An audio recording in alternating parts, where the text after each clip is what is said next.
I was fascinated by the sounds that that sarcophagus made. So I'd always wanted to lie in the sarcophagus and make sound. And never until this time in early '96 did I have the opportunity. Anyway, I did lie in the sarcophagus and I made a vocal glissando. And at one particular frequency, every cell in my body seemed to tingle, and a wave of acoustic energy washed up and down my body, and goosebumps broke out, all over my flesh.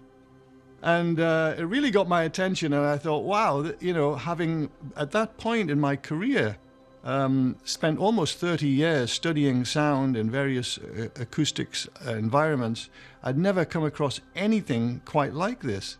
So when we got back to the UK, I made inquiries with the Egyptian authorities. It was not easy. But, several months later, I returned to Egypt armed with lots of acoustics instrumentation. About 3 weeks before going out to Egypt in '97, I severely injured my lower back. And oh my goodness, the pain was very severe. And it was so severe that I actually thought I was going to have to cancel the whole mission. But, I'd paid a lot of money to the Egyptian Antiquities Department, so I just gritted my teeth, and somehow I managed to get myself into the Great Pyramid. This experiment consisted of stretching a membrane across the open top of the sarcophagus, this granite box.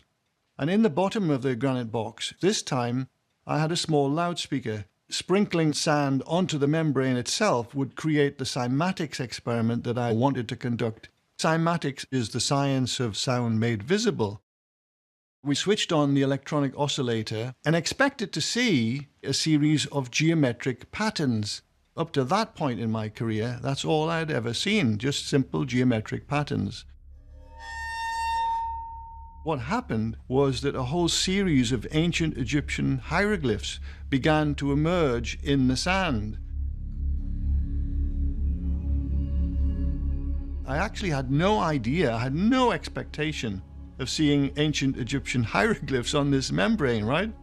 But after about 20 minutes of making sound in the sarcophagus and taking all these photographs and seeing all these amazing ancient Egyptian hieroglyphs appearing on the membrane in these sand patterns, I suddenly realized that all the pain in my lower back had left me.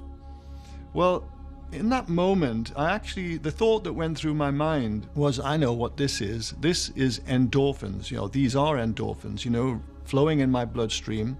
I'm so happy seeing these and excited, seeing these ancient Egyptian hieroglyphs.